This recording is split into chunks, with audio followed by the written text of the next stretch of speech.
ತ್ಯಾಗಗಳ ನಡುವೆ Yashu boundary line ದಾಟ್ಬಿಟ್ಟಿದ್ದಾರೆ. ಕುಟುಂಬ ಸಮೇತ ಸಿನಿಮಾ ನೋಡೋ ತರ ಇದೆಯಾ ಟಾಕ್ಸಿಕ್? ಅವರು ಕುಟುಂಬ ಸಮೇತ ನೋಡೋಂಥ ಸಿನಿಮಾನೇ ಮಾಡಿರೋದ್ರಿಂದ ಓನ್ಲಿ ಫಾರ್ ಅಡಲ್ಟ್ಸ್ ಅಂತ ಬೇಕಂತ ಹಾಕಿರೋದು.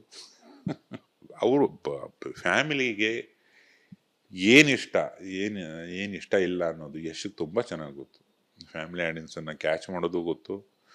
ಅವರಿಗೋಸ್ಕರ ಏನು ಮಾಡಿದ್ರೆ ಒಂದು ಸಿನಿಮಾ ಇಡೀ ಫ್ಯಾಮಿಲಿ ಪ್ಯಾಕೇಜ್ ಆಗುತ್ತೆ ಅನ್ನೋದು ಗೊತ್ತು. ಹಾಗಾದ್ರೆ ಟಾಕ್ಸಿಕ್ ಕಥೆಯ ವಿಚಾರದಲ್ಲಿ ಯಶ್ ಅವರು ಎಡವಿಲ್ಲ ಅಂತ ನಿಮ್ಮ ಮಾತು ಸರ್?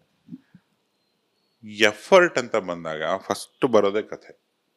ಈಗ ಗೀತು ಮೋಹನ್ ದಾಸ್ ಅವರಿಗೆ ನಾವು ಒಂದು ನಮಸ್ಕಾರ ಹೇಳಲೇಬೇಕು. ಅದಕ್ಕೆ ಇಷ್ಟು ಜನ ಯಾವ್ಯಾವ ಕಥೆಗಳು ತಗೊಂಡು ಏನೆಲ್ಲ ಪ್ರಯತ್ನ ಪಡ್ತಿದ್ದಾಗ ಒಂದು ಮಹಿಳಾ ನಿರ್ದೇಶಕಿ ಆಗಿ ಅವರು ಬರ್ಕೊಂಡು, ಅವರು ತುಂಬ ಅದ್ಭುತ ಸಿನಿಮಾ ಮಾಡಿದರು ಮಲಯಾಳಂನಲ್ಲಿ. ಅದನ್ನ ಇಟ್ಕೊಂಡು ಅದ್ರ ಸುತ್ತ ಕೆಲಸ ಮಾಡಿ ಇಷ್ಟು ವರ್ಷಗಳ ಶ್ರಮ ಸುಮ್ಮನೆ ಅಂತೂ ಹಾಕಲ್ಲ. ಆತನಿಗೆ ಒಂದು ಮಾಸ್ ಏನನ್ನತ್ತೆ, ಒಂದು ಜನಸಮಷ್ಟಿ ಏನನ್ನತ್ತೆ ಒಂದು ಸಿನಿಮಾಗೆ ಅನ್ನೋದು ಪ್ರಜ್ಞೆ ತುಂಬ ಕರೆಕ್ಟಾಗಿದೆ. ನೀವು ಟಾಕ್ಸಿಕ್ ಆದ ನಂತರ ಯಾವತ್ತಾದರೂ ಯಶ್ ಅವ್ರನ್ನ ಕೇಳಿದ್ದೀರಾ? ಏನಕ್ಕೆಂದರೆ ಈ ಪ್ರಶ್ನೆ ನನ್ನಲ್ಲೆಲ್ಲ ಎಲ್ಲರಲ್ಲೂ ಇದೆ. KGF ನಂತರ ಯಾವ ಡೈರೆಕ್ಟರ್ ಜೊತೆ ಬೇಕಾದರೂ ಯಶ್ ಹೋಗ್ಬೋದಾಗಿತ್ತು, ಯಾವ ಭಾಷೆಯ ಡೈರೆಕ್ಟರ್ ಜೊತೆ ಬೇಕು. ಬಟ್ ಕಮರ್ಷಿಯಲ್ ಸಿನಿಮಾ ಮಾಡದಂತಹ, ನ್ಯಾಷನಲ್ ಅವಾರ್ಡ್ ಸಿನಿಮಾ ಮಾಡಿ ಮಲಯಾಳಿ ಚಿತ್ರರಂಗದಲ್ಲಿ ಗುರುತಿಸ್ಕೊಂಡಿದ್ದಂಥ ಒಬ್ಬ ಮಹಿಳಾ ನಿರ್ದೇಶಕಿ ಜೊತೆ ಯಶು ಸಿನಿಮಾ ಮಾಡ್ತಾರೆ. ಯಾಕೆ ಆ ಆಯ್ಕೆ ಅನ್ನುವಂಥದ್ರ ಬಗ್ಗೆ ಏನಾದರೂ ಚರ್ಚೆ? ಯಾಕಂದ್ರೆ ತುಂಬ ಆತ್ಮೀಯರು ನೀವು. ಕಂಟೆಂಟಿಗೆ ಓಕೆ ಆಗಿರುತ್ತೆ ನನಗೆ ಗೊತ್ತಿದ್ದ ಮಟ್ಟಿಗೆ. ಈಗ ಒಂದು ಕಂಟೆಂಟು ನೀನೇನೋ ಹುಡುಕ್ತಿರ್ತೀಯ, ನೀನು ನಾಯಕ ನಟ ಅಂದ್ಕೊ, ನೀನೇನೋ ಹುಡುಕ್ತಿರ್ತೀಯ, ನಾನೇನೋ ಒಂದು ಬಂದು ಹೇಳಿದೆ, ನೀನು ಹುಡುಕ್ತಾ ಇರೋದಕ್ಕೆ ಅದು ಮ್ಯಾಚ್ ಆಗಲಿಲ್ಲ. ಅವಾಗ ನೀನು ಸಹಜವಾಗಿ ಹೇಳ್ತೀಯ ನಾನು ಆಮೇಲೆ ಹೇಳ್ತೀನಿ ಅಥವಾ ಮುಂದೆ ನೋಡೋಣ ಅಂತಂದು. ನೀನು ಏನು ಹುಡುಕ್ತಿರ್ತೀಯ ಒಂದು ವಿಶೇಷವಾದ್ದು ಔಟ್ ಆಫ್ ದ ಬಾಕ್ಸ್ ಇರೋದು, ಯಾರು ಬಂದು ಹೇಳಿದ್ರು ಕನೆಕ್ಟ್ ಆಗಿಬಿಡುತ್ತೆ.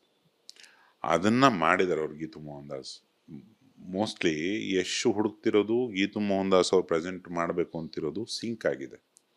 ಅದು ಇಲ್ಲ ಅಂದಿದ್ರೆ ಇಷ್ಟು ದೊಡ್ಡ ಎಫರ್ಟ್ ಸಾಧ್ಯನೇ ಆಗ್ತಿರ್ಲಿಲ್ಲ. ಕೊನೆಯದಾಗಿ ಬಟ್ ನೀವು ಹೇಳ್ತಿರೋ ಇಲ್ಲೋ ಗೊತ್ತಿಲ್ಲ ಇದಕ್ಕೆ ಉತ್ತರನ, ಬಟ್ ಯಾಮರ್ಸ್ಬೋದು ಅಥವಾ ಬ್ಯಾಲೆನ್ಸು ಮಾಡಬಹುದು.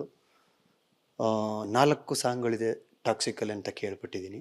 ಅದರಲ್ಲಿ 3 ನೀವೇ ಬರೆದಿದ್ದೀರಾ. ಸೊ ಉಳಿದು ಬರುವಂಥ ಇನ್ನು ನಿಮ್ಮ 2 ಸಾಹಿತ್ಯದ ಹಾಡುಗಳು ಇದೇ ರೀತಿಯಾದಂಥ ಒಂದು ಮೆಲೋಡಿ ರೊಮ್ಯಾಂಟಿಕ್ ಆಗಿರುವಂಥವ ಅಥವಾ ಮಾಸ್ ಏನಾದರೂ ನಿಮ್ಮ ಬರವಣಿಗೆಯಲ್ಲಿ ಬಂದಿದೆಯಾ? ಮಾಸಿಯಾಗೇ ಇದೆ ಅದು. ವೇದಾಂತ ಮತ್ತು ನೋವಿದೆ ನೆಕ್ಸ್ಟು ಬರೋ ಹಾಡಲ್ಲಿ. ತುಂಬ ವಿಶೇಷ ಅರ್ಥಗಳಿದ್ದಾವೆ. ಅದ್ರ ವಿಜುವಲ್ಸು ಕೂಡ ಪರಮಾದ್ಭುತ. ಇನ್ನೊಂದು ಫೀಮೇಲ್ ಸೋಲೋ ಇದೆ. ಅದು ಒಬ್ಬ ಹುಡುಗನ ಬಗ್ಗೆ ಒಂದು ಹುಡುಗಿಗೆ ಏನೇನು ಅನಿಸುತ್ತೆ ಅನ್ನೋ ಥರದ ಸಾಲುಗಳಿದ್ದಾವೆ. ಅವೆರಡು ಯಾವಾಗ ಬರುತ್ತೆ ಅಂತ ನೀವು ತಂಡನೇ ಕೇಳಬೇಕು. ಅವರ ಸ್ಟ್ರಾಟಜಿಗಳು ನನಗೆ ಇನ್ನೂ ಗೊತ್ತಿಲ್ಲ. ಅತಿ ಶೀಘ್ರದಲ್ಲೇ ಅಂತ ಅನ್ಬಹುದು. ಫೀಮೇಲ್ ಅಂತ ಅಂದ್ರಿ, ಸೊ ಅದೇ ಕಿಯಾರಾನೇ ಬರ್ತಾರಾ? ಉಳಿದಿರುವಂಥ 4 ನಾಯಕಿಯರಲ್ಲಿ ಯಾರು ಕಾಣಿಸಬಹುದು? ಮೇಜರ ಕಿಯಾರ ಅವರೇ ಬರ್ತಾರೆ. ಧನ್ಯವಾದಗಳು ಸರ್. ಒಂದಷ್ಟು ವಿಚಾರಗಳನ್ನ ನಿಮ್ಮ ಸ್ನೇಹಿತನ ಬಗ್ಗೆ ಮಾತಾಡಿದ್ರಿ ನಮ್ಮ ರಿಪಬ್ಲಿಕ್ ಕನ್ನಡದಲ್ಲಿ. ಸೊ ಇನ್ನೂ 2 ಹಾಡುಗಳು ಅಷ್ಟೇ ಸದ್ದು ಮಾಡಲಿ.